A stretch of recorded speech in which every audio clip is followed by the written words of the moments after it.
Bonjour à tous, je suis très contente de vous retrouver pour cette nouvelle vidéo et aujourd'hui on va parler relecture. Alors pourquoi j'ai choisi ce sujet? Parce que je suis en plein dedans, tout simplement parce que mon prochain roman sort au mois d'octobre et du coup je suis passée par toutes les phases de relecture et du coup je voulais vous parler de mes étapes, de mon expérience, de ma façon de procéder pour pouvoir vous donner quelques conseils.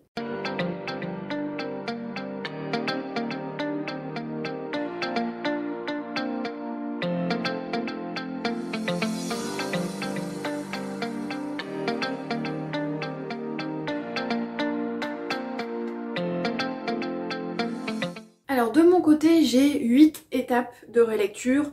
Alors ça peut être un peu plus ou un peu moins, ça dépend vraiment des histoires, ça dépend vraiment du travail à faire, parce que d'un livre à l'autre, forcément, les étapes ne sont pas toutes les mêmes. Il y a des bouquins pour lesquels j'ai dû faire une pause, laisser le livre de côté, y revenir plus tard, le retravailler. Bref, il y a des livres pour lesquels ça a été un petit peu différent, mais d'une manière générale, j'ai 8 étapes et c'est ma façon de procéder pour la plupart de mes romans. À la fin du premier jet, donc quand j'ai terminé l'histoire, la première étape c'est simplement le repos. Pour moi, il est vraiment essentiel de laisser reposer son roman, c'est-à-dire que on termine le premier jet, on met le mot fin et ensuite on le met de côté. Alors, il n'y a pas de durée précise.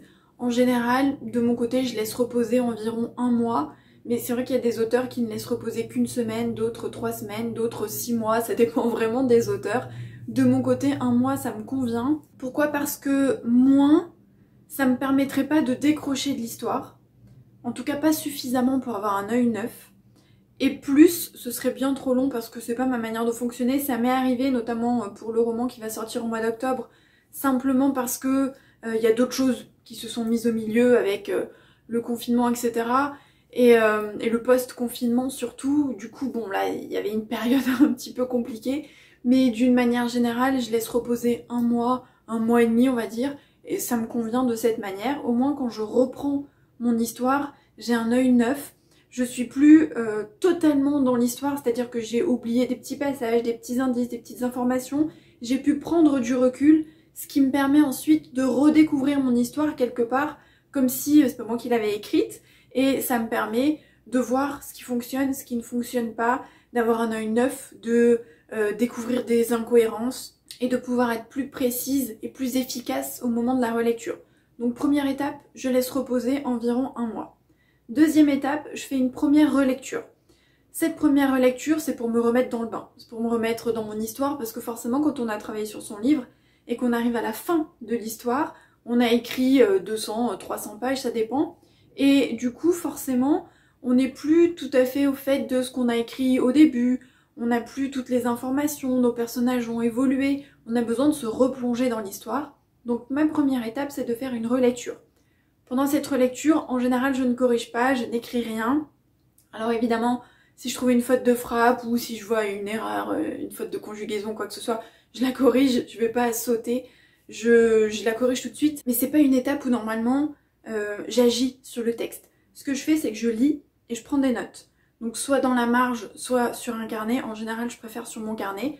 Et je me note en fait, chapitre 3 par exemple, développer telle description, chapitre 6, développer la description du personnage, chapitre 8, ajouter telle information, chapitre 10, vérifier telle incohérence, parce que des fois par exemple on a donné un âge au personnage, et puis un peu plus loin on a décidé que non ça collait pas, ou on a changé un prénom ou une information. Bref, il y a toujours des petites choses à modifier. Du coup, ce que je fais, c'est que je lis simplement pour redécouvrir mon histoire, et au fur et à mesure, je prends des notes pour voir ce sur quoi je vais devoir travailler ensuite au cours des prochaines étapes. La troisième étape, du coup, ce sont les modifications. Je reprends ma petite liste de tirés avec toutes les petites choses que j'ai notées, et je les modifie une par une. Donc là, je ne relis pas mon histoire, je vais directement modifier ce que j'ai noté. Donc si par exemple dans le chapitre 3, j'ai noté qu'il fallait développer la description du lieu, eh bien je vais aller directement dans le chapitre 3 pour relire cette partie-là et la modifier. Donc en fait, à cette étape-là, je ne relis pas tout le livre, je modifie vraiment tout ce que j'avais noté. Et il faut savoir aussi que parfois, au cours de l'écriture, je note aussi des petites choses sur lesquelles je vais devoir revenir en me disant « Ah tiens, là, je note telle chose, mais il faudra que je vérifie si ça colle avec ce que j'ai dit, par exemple, au chapitre 2. » Et dans ce cas-là, je me le note pour pas y revenir tout de suite pendant l'écriture, pour éviter de perdre du temps, pour éviter de perdre le fil, mais je me le mets de côté. Donc du coup, dans cette étape 3, je prends mes petites notes de relecture et toutes les notes que j'avais prises au moment de l'écriture. L'étape 4, c'est une étape que je ne fais pas tout le temps, je la fais même rarement. C'est une étape importante, mais d'un autre côté, c'est une étape qui m'embête un petit peu. Là, je l'ai faite pour mon dernier roman. C'est la relecture sur papier. C'est-à-dire que là, normalement, à ce stade-là, j'imprime mon texte. Alors en général, ce que je fais, c'est que je réduis la police au maximum pour éviter de gaspiller trop de feuilles. Et puis, je fais une relecture papier, mais voilà, ça m'embête parce que voilà, niveau écologie, imprimer par exemple environ 150, 200 ou 300 feuilles, c'est vraiment pas top. Au niveau de l'encre, c'est pareil, c'est pas donné. Mais c'est une étape importante parce que la relecture papier, c'est une relecture différente. C'est vraiment très différent de lire sur papier et de lire sur ordinateur ou sur écran. Et du coup, ça permet de voir d'autres choses, ça permet de voir son texte différemment, ça permet de relever des choses qu'on relève pas sur l'écran. Donc c'est quand même une étape intéressante. Donc en général, ce que je fais, c'est que j'imprime, je me laisse une petite marge sur le côté. Et en relisant, je surligne en fait tous les endroits où je vois soit des fautes, soit des erreurs. Je barre des phrases en général qui me conviennent pas, ou alors je réécris dans la marge une meilleure façon de formuler cette phrase. Je surligne les fautes que je trouve ou les fautes de frappe. Alors en général, moi je fais très peu de fautes, c'est vraiment très rare. Par contre, des fautes de frappe, oui, ça peut arriver.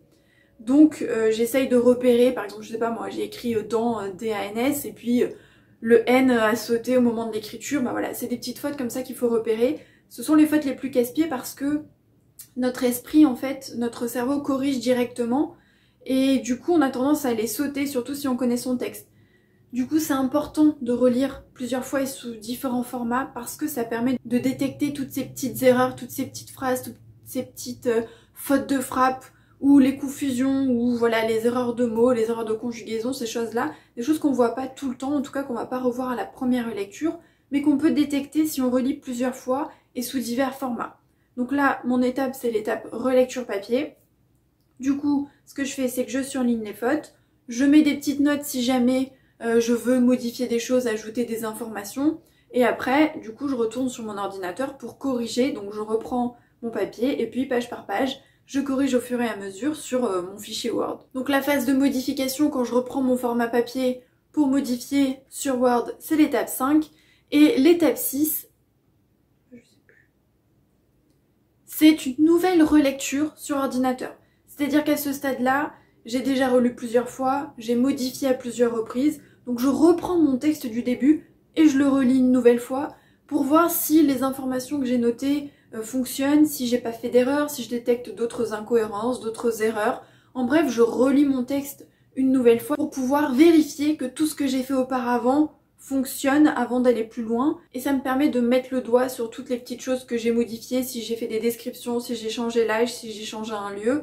Je relis pour voir si ça colle en fait à ce que je voulais faire et si c'est mieux que la version précédente. L'étape 7, c'est pas vraiment une étape de relecture, c'est plutôt la phase correction. Donc à ce stade-là, je corrige mon roman. Alors corriger, c'est plusieurs phases. En fait, la première phase, normalement, c'est de corriger les fautes en relisant son texte, c'est-à-dire phrase par phrase, chercher les erreurs de virgule, de conjugaison, de syntaxe, etc. Le fait est que comme je fais très peu de fautes, au moment des relectures, je fais déjà des corrections indirectement. À ce stade-là, ce que je fais, c'est que j'utilise mon logiciel Antidote pour détecter ce que j'aurais pu oublier, ce que j'aurais pu manquer, parce que forcément, je passe à côté de petites erreurs. Je fais attention du coup à la ponctuation, je fais les corrections de typographie et surtout Antidote me sert vraiment pour traquer les répétitions parce que même en relisant parfois il y a des répétitions qu'on ne voit pas. Alors il y en a qui sont volontaires, il y en a qui ne dérangent pas, j'en laisse toujours parce que parfois c'est pour faire un effet, parce que parfois il n'y a pas d'autres mots qui pourraient être mieux et que du coup je préfère laisser ce que j'ai mis. Et puis il y a d'autres fois où je peux trouver mieux et du coup grâce à Antidote je peux traquer ces répétitions. Et j'essaye aussi un petit peu, mais dans une moindre mesure, de traquer les verbes ternes, comme faire, dire, etc. Parce qu'on a tendance à beaucoup les utiliser et que parfois on peut utiliser d'autres verbes. Donc je fais toujours un petit check de ce côté-là.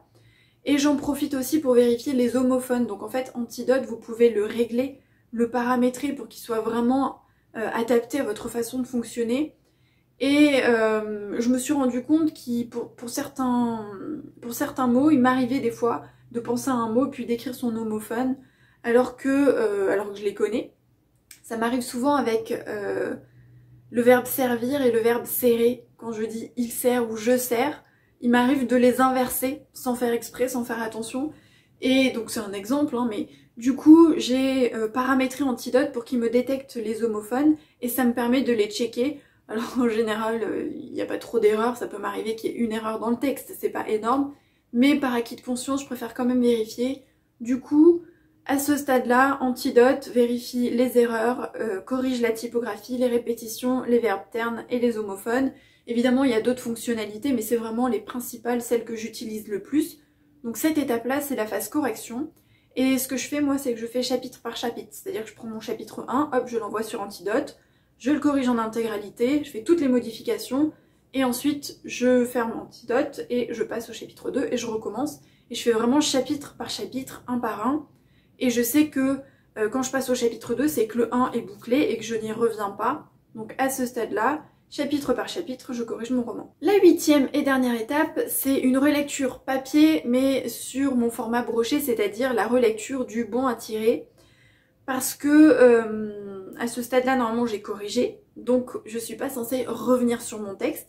Malgré tout, il faut quand même faire une dernière vérification parce que en passant sur Antidote, il peut y avoir des petites erreurs. Des fois, il y a un tiret qui saute, il y a des fautes, une faute de frappe qui s'est rajoutée parce que passer d'un logiciel au fichier Word, forcément, souci technique, ça peut arriver. Et puis, ça permet aussi de faire une dernière relecture, une dernière vérification, à nouveau sous format papier pour changer justement du format écran et du format numérique.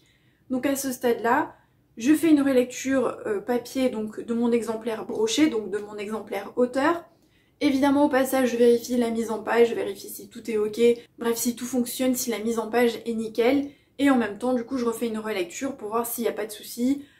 Parfois il peut y avoir un espace qui s'est rajouté, c'est bête mais bon voilà, un espace qui s'est rajouté, le texte qui est pas bien justifié à un endroit, un tiret qui a sauté, un texte qui est pas bien aligné, bref, ce sont des détails mais il faut quand même les vérifier pour avoir un travail professionnel. Donc ma dernière étape, c'est la relecture du bon à tirer, donc sur format papier. Et en général, arrivé à ce stade-là, il peut arriver que je fasse des modifications du coup, parce qu'en relisant le bon à tirer, je peux trouver des petites choses à modifier. Donc dans ce cas-là, je vais directement sur mon fichier Word et je modifie, mais à ce stade-là, normalement, des étapes et de la relecture, ce sont des petits détails, ce sont des petites choses. Mais normalement, avec ces 8 étapes, j'arrive à avoir un texte abouti, avec suffisamment de relecture. Ce qui ne veut pas dire que je fais pas d'autres relectures, il peut m'arriver de faire d'autres petits passages de relecture. Parfois j'ai besoin de moins en faire, ça dépend vraiment des livres, comme je vous l'ai dit. On conseille aussi, et d'ailleurs je l'avais conseillé, je crois que c'était dans un article que j'ai écrit sur le site Rêve d'auteur, de corriger et de relire à partir de la fin. C'est vrai que je le fais pas parce que ça me tente pas spécialement, mais c'est aussi une technique pour décrocher du texte et pour vraiment corriger les aspects pratiques, techniques sans être sur le fond, vraiment corriger la forme sans être sur le fond de l'histoire. Moi je le fais pas tellement mais bon ça peut aussi servir. En général je me contente de mes 8 étapes et c'est ma manière de fonctionner depuis un moment maintenant et c'est une manière qui me correspond et qui me convient. Et pour avoir vu aussi la manière de fonctionner de quelques auteurs, je sais que y a pas mal d'auteurs qui fonctionnent aussi de cette manière, qui ont plusieurs étapes en alternant le format numérique, le format papier. Après dans les faits voilà, chacun fonctionne avec son propre feeling et à sa façon, mais c'est vrai que dans l'idée, il faut quand même faire plusieurs relectures en alternant les formats. Pourquoi pas en partant de la fin, en partant du début, en piochant les chapitres, qu'importe. Mais le fait est qu'il faut avoir des relectures sur le fond, vraiment pour les incohérences, pour son histoire, pour ses descriptions, sa narration, ses dialogues. Et des relectures plus sur la forme, c'est-à-dire vraiment l'aspect technique, l'aspect correction, l'aspect grammaire, conjugaison, typographie. Alors évidemment, si vous passez par un correcteur, forcément, il va aussi mettre le doigt sur ce genre de choses, il va aussi corriger. Mais c'est toujours bien de faire un premier passage soi-même et d'essayer déjà de se corriger soi-même pour voir le type d'erreur qu'on peut faire. Et puis de présenter un texte qui est quand même déjà pas mal travaillé. Je trouve ça intéressant, donc c'est quand même bien de faire une étape de correction soi-même avant de l'envoyer à son correcteur. Mais en tout cas, pour toutes les phases de relecture, il faut vraiment prendre le temps d'en faire plusieurs et de les alterner. Pourquoi pas en faisant des pauses entre les étapes.